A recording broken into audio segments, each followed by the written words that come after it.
മഴതോരും മുമ്പയുടെ പുതിയ എപ്പിസോഡ് റിവ്യൂയിലേക്ക് എല്ലാവർക്കും സ്വാഗതം. അങ്ങനെ ബാലചന്ദ്രൻ ലൊക്കേഷനൊക്കെ സെൻഡ് ചെയ്ത് കൊടുത്ത് ബാലചന്ദ്രൻ അലീനനോട് പുറത്തേക്കൊന്നും പോകണ്ട, അനാഥാലയത്തിലേക്ക് മരി വാങ്ങിക്കൊടുക്കാനൊക്കെ പോകണമെന്ന് വിചാരിച്ചിരുന്ന അലീനനെ തടഞ്ഞ് വീട്ടിൽ തന്നെ പിടിച്ചിരുത്തിരിക്കുന്നു. കാരണം സ്റ്റാൻഡിലേക്ക് കാണണമല്ലോ.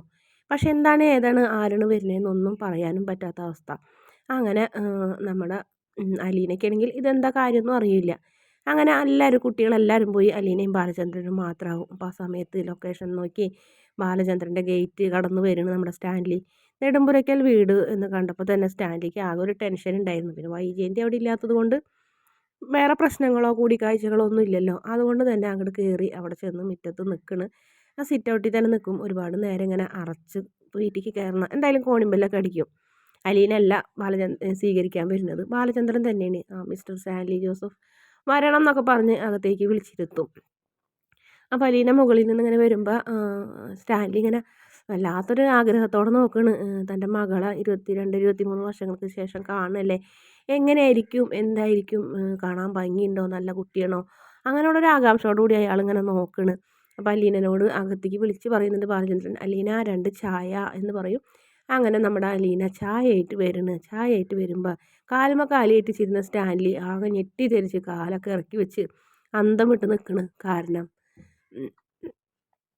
ആ വരുന്നത് തൻ്റെ അമ്മച്ചിന് എന്ന് ഒറ്റ നോട്ടത്തിൽ സ്റ്റാൻലിക്ക് മനസ്സിലാവണ്. തൻ്റെ അമ്മച്ചിൻ്റെ മുഖച്ഛായ. ഇതിന് DNA ടെസ്റ്റോ മറ്റോ കാര്യങ്ങളോ ഒന്നും വേണ്ട എന്ന് സ്റ്റാൻലി തീരുമാനിക്കുന്നു. ഒറ്റയടിക്ക് തന്നെ സ്റ്റാൻലിക്ക് അലീന തൻ്റെ മകളെന്നുള്ള കാര്യം വ്യക്തമായിട്ട് മനസ്സിലാവണം. അത്രയധികം സാമ്യം തൻ്റെ അമ്മച്ചിയും അലീനയും തമ്മിൽ. അലീനയുടെ കയ്യിൽ നിന്ന് ചായ മേടിക്കാണ്ട് സ്റ്റാൻലി ഇങ്ങനെ തുറിച്ച് നോക്കണ് അലീനനെ കണ്ണ്. അപ്പം ബാലചന്ദ്രൻ ചോദിക്കും, എന്താ ഇങ്ങനെ നോക്കണത്, ഇതിന് മുന്നേ എവിടെയും വെച്ച് നിങ്ങൾ കണ്ടിട്ടുണ്ടോ, പരിചയമുണ്ടോ എന്ന് ചോദിക്കും. അപ്പോൾ സ്റ്റാൻലി പെട്ടെന്ന് ഇങ്ങനെ ആകെ ഞെട്ടും എന്ന് പറയും, ആ എവിടെയോ കണ്ടു മറന്ന പോലത്തെ ഒരു മുഖം എന്ന് പറയും. അതിന് വഴിയില്ല, എൻ്റെ മകൾ അലീനയാണ്, അങ്ങനെ പുറത്തേക്കൊന്നും പോയിട്ടില്ല എന്ന് പറയും. അപ്പോൾ എന്തായാലും ചിരിക്കും. രണ്ടുപേരും കൂടെ ചിരിച്ച് അലീന ചായ കൊടുത്തിട്ട് അലീന തിരിഞ്ഞു പോകും.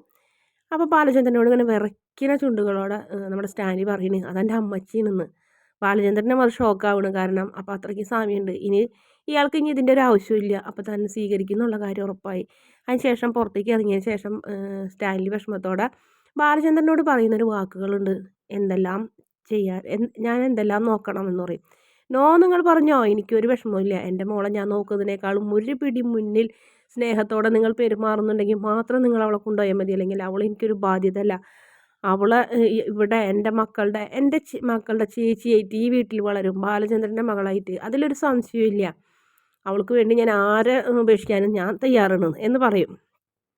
എന്നെ അങ്ങനെ നിങ്ങൾ കൊച്ചാക്കണ്ട ബാലചന്ദ്രൻ, ഞാൻ പെട്ടെന്ന് തന്നെ അറിയിക്കാം എന്ന് പറയുന്നു. അങ്ങനെ സ്റ്റാൻലി വീട്ടിൽ തിരിച്ചു പോകുന്നു. സ്റ്റാൻലി എന്തായാലും അപ്പച്ചനായിട്ട് യുദ്ധം വിട്ടൊക്കെ ചെയ്യുന്നുണ്ട്. കാരണം അത് തൻ്റെ മകളെന്നുള്ള കാര്യത്തിൽ 100% ഉറപ്പാണ്. അതുകൊണ്ട് ബാലചന്ദ്രനെ വിളിച്ച് അലീനനെയും കൊണ്ടുവരാൻ പറയുന്നുണ്ട്. അതോടുകൂടി ബാലചന്ദ്രൻ ആകെ തകർന്നു പോകുന്നു. കാരണം അയാൾ വേണ്ടാന്ന് പറഞ്ഞിരുന്നെങ്കിൽ എന്ന് ബാലചന്ദ്രൻ ഒരു നിമിഷം ആഗ്രഹിച്ചിട്ടുണ്ടായിരുന്നു. അങ്ങനെ അലീനയുടെ കാര്യങ്ങളൊക്കെ നടത്താൻ ശരണ്യരുടെ അടുത്തേക്ക് ഒന്ന് പോകണം, പിന്നെ അനാഥാലയത്തിലേക്കും അങ്ങനെയുള്ള 1-2 കാര്യങ്ങളൊക്കെ ഉണ്ട്. അപ്പോൾ ഈ ആഴ്ചയിൽ തന്നെ അലീന അങ്ങനെ പോകാൻ തീരുമാനിക്കുകയാണ്.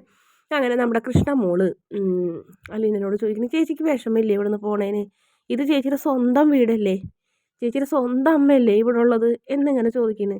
അങ്ങനെ ചേച്ചി എന്തിനാ പോണേന്ന് ചോദിച്ചപ്പോൾ പെട്ടെന്ന് കൃഷ്ണമോളെ വായ പോത്തണ് അലീന, നീ ഇതഞ്ഞ ആരോടും പറയണ്ട, ഇങ്ങനെ ഒന്നും സംസാരിക്കരുതിട്ട മോളെ, ഇത് നമ്മളെ മാത്രം അറിഞ്ഞാൽ മതി എന്ന് പറയുന്നേ. അപ്പം എന്തുകൊണ്ടോ എല്ലാം ബബിത കേട്ട് നിൽക്കണ്. പിന്നെ ബബിതയ്ക്ക് കാര്യങ്ങളെല്ലാം മനസ്സിലാവണ്. അത് തൻ്റെ അമ്മരെ മോളെന്നും തൻ്റെ അമ്മരെ വയറ്റിൽ വളർന്നതെന്നും പണ്ട് ഗംഗാധരൻ അങ്കിൾ പറഞ്ഞതും ആഗ്രയിൽ നിൻ്റെ ചരിത്രങ്ങളൊക്കെ എന്നെ കൊണ്ട് പറയിപ്പിക്കേണ്ടെന്ന് പറഞ്ഞതൊക്കെ നമ്മുടെ ബബിതയുടെ ചേട്ടിലൂടെ ഇങ്ങനെ ആഴ്ന്നിറങ്ങണ്. അപ്പോൾ ബബിതയ്ക്ക് മനസ്സിലാവും അലീന തൻ്റെ ചേച്ചി എന്നുള്ള കാര്യം. അങ്ങനെ അലീന രതിക്ക് ബബിത വിറയ്ക്കുന്ന കരങ്ങളോട്, അതായത് കാലങ്ങനെ വിറയ്ക്കുന്ന, അങ്ങോട്ട് കയറാൻ പറ്റണില്ല അലീന മുറിക്ക്. എന്നിട്ട് അലീനയോട് ഇങ്ങനെ സംസാരിക്കണേ. അപ്പോൾ ബബിത എല്ലാം മനസ്സിലാക്കിയെന്ന് പറയണ്. അപ്പോൾ എന്നോട് എന്തുകൊണ്ട് സത്യം മറച്ചു വെച്ചതെന്ന് ചോദിക്കും. പറയും, എല്ലാവരേക്കാളും ഒരു പിടി സ്നേഹം കൂടുതൽ മുൻതൂക്കം നിൻ്റെ സ്നേഹത്തിനിട്ട മോളെ എന്ന് പറയും. എല്ലാവരും ഒരേ കാരണങ്ങൾ കൊണ്ടാണ് എന്നെ സ്നേഹിച്ചത്. കൃഷ്ണമോൾ എന്നെ സ്നേഹിച്ചത്, കൂടുതൽ സ്നേഹിച്ചത് സത്യം അറിഞ്ഞിട്ടാണ്. രോഹിത് എന്നെ സ്നേഹിച്ചത് ഞാൻ അവനെ പരിചരിച്ചിട്ട് എൻ്റെ മനസ്സറിഞ്ഞിട്ടാണ്. നീ എന്നെ സ്നേഹിച്ചത് ഇതൊന്നും അറിയാണ്ടാണ്. ഇപ്പം നിൻ്റെ സ്നേഹത്തിനാണ് എല്ലാവരേക്കാളും മുൻതൂക്കം എന്ന് പറയും. അങ്ങനെ രണ്ടുപേരും കൂടെ കെട്ടിപ്പിടിച്ച് കരയുന്നൊരു ഭാഗമാണ്. ചേച്ചി പോകണ്ട ഇവിടുന്ന്, അമ്മ എവിടെയെങ്കിലും പോട്ടെ എന്ന് പറഞ്ഞപ്പോൾ പറ്റില്ല, നിങ്ങൾ അച്ഛനും അമ്മയും മക്കളും കൂടെ ഒന്നിച്ച് ജീവിക്കേണ്ടതാണ്. ഞാനാണ് എന്നും അനാഥ, ഞാനിവിടുന്ന് പുറത്ത് പോകേണ്ടവളാണ് മോളെ. അതുകൊണ്ട് ചേച്ചി ഇവിടുന്ന് പോകാം, നിങ്ങളുടെ ജീവിതത്തിന് വേണ്ടിയിട്ടാണ്. നിങ്ങൾക്ക് ഇനി നിങ്ങൾ വളർന്നു വരുന്ന പെൺകുട്ടികളാണ്, നിങ്ങൾക്ക് അമ്മയുടെ സ്നേഹവും സാമീപ്യമൊക്കെ വേണമെന്ന് പറഞ്ഞപ്പോൾ ചേച്ചിക്ക് ഇതൊക്കെ വേണ്ട, ചേച്ചി ഇത് ആഗ്രഹിക്കണില്ലേ എന്ന് ചോദിച്ചപ്പോൾ പറഞ്ഞാൽ ആഗ്രഹിച്ചിട്ട് കാര്യമില്ലല്ലോ, എനിക്കതിന് യോഗ്യതയില്ല. പിന്നെ എനിക്കത് ശീലമായി, അനാഥാലയത്തിൽ വളർന്നത് കൊണ്ട് തന്നെ ഞാൻ ആരുമില്ലാത്ത ആളെന്ന്. ഇപ്പോഴല്ലേ ഞാൻ ആരുള്ള എനിക്ക് ബന്ധുക്കളൊക്കെ ആയത് മോളെ, അതുവരെ ഞാൻ ആരുമില്ലാത്തവരല്ലായിരുന്നു.